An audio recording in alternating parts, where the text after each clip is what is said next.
Okay, so today we're jumping into one of H.P. Lovecraft's most beautiful and, I think, most important early tales, The White Ship. Now, if you're deep into Lovecraft, you already know this story is a bit of an outlier. It's not really about that skin-crawling cosmic dread. It's something else. It's a deep cosmic melancholy. And honestly, it's the key that unlocks his entire dream cycle. And this quote from Lovecraft himself is the absolute perfect place to start. You can just feel the frustration in it, can't you? This is a writer who is painfully aware that he's still working in the shadow of his idols. This anxiety is exactly what pushed him to create something like The White Ship. So, to really get this story, you have to rewind the clock to 1919. This was a massive turning point for Lovecraft. He'd spent years doing his best Edgar Allan Poe impression, but he was getting tired of it. And that's when he stumbled upon a writer who was about to completely change his trajectory. And that writer was Lord Dunsany. Lovecraft went to one of his lectures and was just blown away. Dunsany's work was something else entirely. We're talking these incredible, ethereal fantasies, full of made-up gods, ancient worlds, and this kind of biblical, poetic rhythm.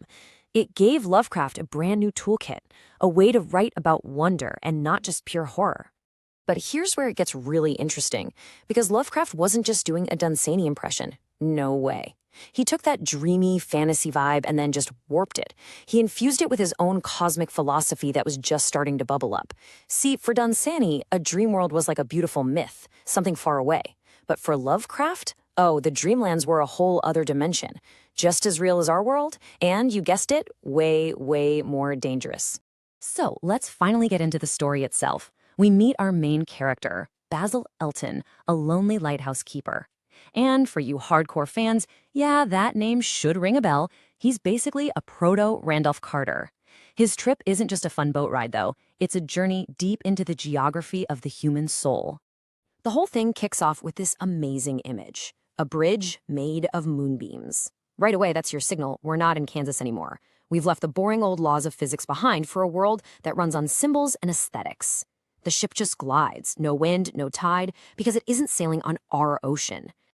As they sail, Elton passes by these incredible, mystical lands. And they're not just random spots on a map. You have to think of each one as a stop on a tour of the human condition, each one a temptation, an aspiration, or a trap for the soul. First up is Zar, the land of nostalgia. It's beautiful, sure. It's where all our forgotten what-ifs and could-have-beens go to live. But the ship's captain gives a warning. If you set foot there, you're never coming back. It's the trap of living in the past, seductive, but ultimately a dead end. Next, they see Thalarion, the city of 1,000 wonders. And right here, you can see the DNA of later Lovecraft. This place is all about forbidden knowledge. It represents that dangerous, insatiable curiosity that would later drive so many of his characters completely insane. This is the place where you see things man was not meant to know. Then we get to Zora, the land of pleasure. And this one is a classic Lovecraftian fake-out. From a distance, it looks like paradise, a place to indulge every desire. But as they get closer, they can smell it, the stench of death and plague. It's a perfect picture of Lovecraft's deep, almost puritanical suspicion of earthly pleasures. To him, they just mask decay. And finally, they actually make it. They arrive at Sona-Nyl, which is pretty much utopia, the land of fancy. There's no time, no pain, no death. It's perfect. And Elton lives there, happy as can be for what feels like many eons. He's done it. He's found paradise. But here's the twist. And this is really the whole point of the story. It's a warning about human nature, about how we're just never satisfied. Because it turns out, even literal utopia isn't enough. Elton's ego just takes over. He's living in a perfect world, the land of fancy, but then he hears whispers of another place, Cthulhu, the land of hope. And suddenly, what he has isn't good enough. He becomes obsessed with this abstract idea, this thing he can't have. He throws away actual perfection for a fantasy of something better. And well, that choice is going to cost him. See, chasing hope doesn't lead to a super paradise. It leads them right off the edge of the map. They sail past these massive basalt pillars and find themselves at the end of the world, where the ocean just stops, and they plunge over a monstrous waterfall into absolute nothingness. Okay, and there's another brilliant layer to this that is so easy to miss. The name of the ship, the White Ship, that wasn't just pulled out of thin air. It's actually a direct callback to one of the biggest, most famous naval disasters in all of English history. So get this. Back in 1120, the real White Ship went down, and it was a total disaster, all because of the crew's arrogance and overconfidence. The ship sinks, and with it goes the only legitimate heir to the English throne. The result? Total chaos. A devastating 15-year civil war that literally got the nickname the Anarchy. After that, the legend began. For centuries, sailors believed that seeing a ghostly white ship in the English Channel was the worst possible omen. So when Lovecraft names his ship this, he's loading the story with this sense of historical doom.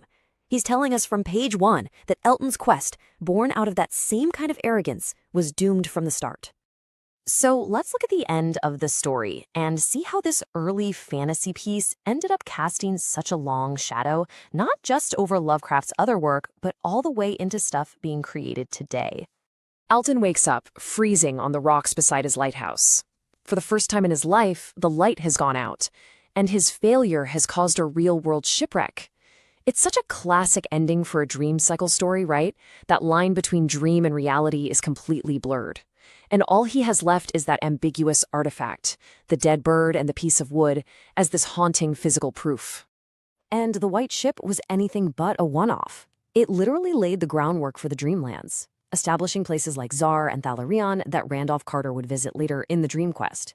And its influence is just wild. It inspired a 60s psychedelic rock band and even pops up thematically in modern video games like Signal Alice. It's got legs. So in the end, you're left with this message that feels almost un-Lovecraftian. I mean, for a guy famous for writing about how insignificant we all are, this story has a deeply human moral. It's this warning against wanting more, more, more. You could almost call it a kind of Zen of Lovecraft. Be happy with what you have, because even if you find paradise, your own ego can still destroy it. And that leaves us with one final, nagging question to chew on. If chasing after hope only leads you into the abyss, what's the alternative?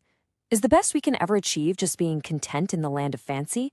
Is there a way to hope for something better without destroying the good we already possess? It's a question that really gets to the core of this beautiful and surprisingly human story.